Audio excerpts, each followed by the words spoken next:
It's the spooky month. Howdy everybody, and here, come gather on the fire.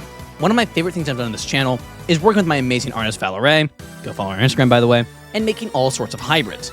Godzilla hybrids, dinosaur hybrids, and xenomorph hybrids. Just non-stop combinations of monsters. And man, do I love them all near and dear. They're all cooked up in my radioactive brain and drawn beautifully by my artist. I sure would hate for something to happen to them. No! Spinosaurus, my baby! Who did this to you? You! For so long, I was the guy that made the hybrids. And right as I step my foot into the Jurassic scene, Goji Center pulls the rug under my feet and flattens my dinosaurs with their own marvelous creation, the Indom 2.0. This beast shreds through my dinosaurs. The only way my guys could stand a chance is if they worked together in perfect unison. But they couldn't. They're all dead, eaten alive by Goji Center's beast. But that ends now. Today in the Goji Guy Laboratories, I will be developing a dinosaur. No, a monster. So violent, so deadly, so unkillable. It will put the Indom 2.0 6 feet under in a heartbeat. Today we'll be making the Indom 2.0's killer. The Indom at the end of this video will be nothing more than a piece of candy stuck in his teeth. Happy Halloween everybody, and let's get cooking. The nice thing about this channel is that realism, yeah, it was never a part of this channel. Which off the bat is our biggest advantage. While Goji Center is bound and held back by real-world science, ours? Yeah, no. Our dino flips the bird to evolution and physics. So let's start with a baseline dinosaur to build onto. Let's start with the Spinosaurus, shall we? The Spino provides a body that is large but simple, allowing us to add onto it with ease. Even so, the Spino is already a formidable opponent. With his long arms and strong jaw, this allows our dino to be blessed with a long reach, allowing us to attack our enemy while they can't hit us. But let's continue. Let's add the Giganotosaurus, giving us superb durability, along with strong legs and an incredible bite. Already we have a deadly hybrid on our hands, but we want to take down the Indom 2.0, so we need a lot more. Next up is the main component of our enemy, the Indominus Rex. The Indom gives us a plethora of other dino DNA, such as T-Rex, Velociraptor, Therizinosaurus, Deinosuchus, and much more, boosting us even further.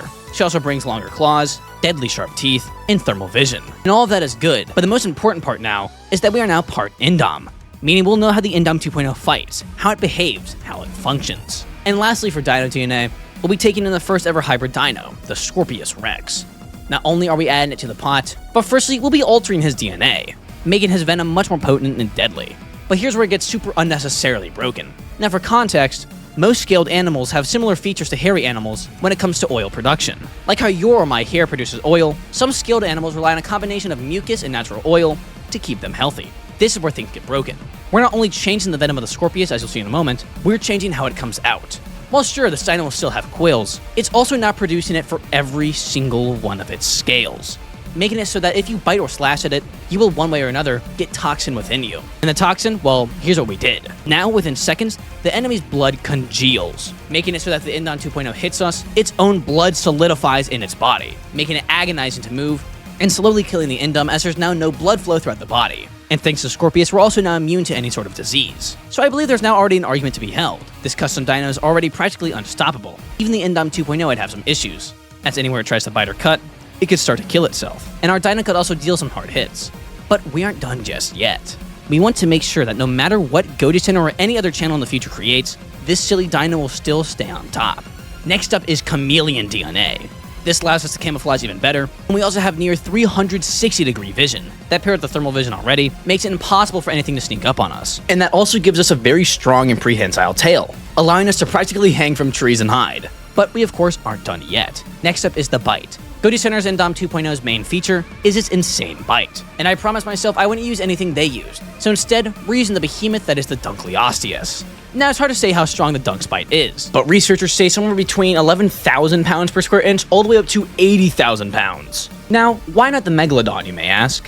While yes, it's widely speculated the Megalodon has a stronger bite, we're actually using the Dunk for its quick snapping attributes, as the way its jaw works allows it to rapidly snap its jaw shut, meaning that if the Indom 2.0 is unlucky enough to have any of its body near the mouth, it will be gone before it can even realize. But there's still one big issue, the arms. The Indom 2.0 has some massive arms, so what will we add to counter it? An orangutan? An elephant? Nope, a shrimp. Yes, really. Specifically, the pistol shrimp. As those who don't know what a pistol shrimp is, let me explain. The pistol shrimp, despite its small size, is one of the most dangerous animals on the planet.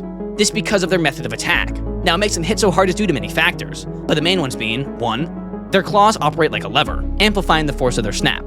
And 2, their claws close incredibly fast, often hitting their target over 50 miles an hour. Now, while we haven't given the dino claws, we will give it the pistol shrimp's fast muscles, allowing the dinosaur to attack at lightning speeds, with one hell of a punch behind it. And to add on further, the pistol shrimp, even though it's only around 2 inches in length, are able to punch with roughly 150 pounds of force, hitting so fast that they vaporize the water around them in the process. Scaling those tiny arms up to our dino, we're looking at a dinosaur that in a blink of an eye could hit you with hundreds of tons of force. Pretty much imagine a tugboat slamming into you at 150 miles an hour. Yeah, no matter who you are, that will not be a fun time. So everything is together. Time to mix it all up. The Spino's body length, the Giga's strength with the Indom's muscle mass, the claws and fangs of the Indom, the quills and toxin of the Scorpius, the fast muscles for the arms and jaw from the shrimp and dunk. The shrimp's headpiece is a sharp skull, good for headbutting and stabbing, a thick tail from the Dunkleosteus, perfect for speedy swimming, and the eyes, a custom touch. So the last thing the Indom 2.0 sees are bright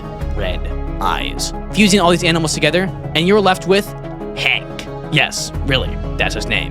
Hank is a freakish beast, not meant for the real world.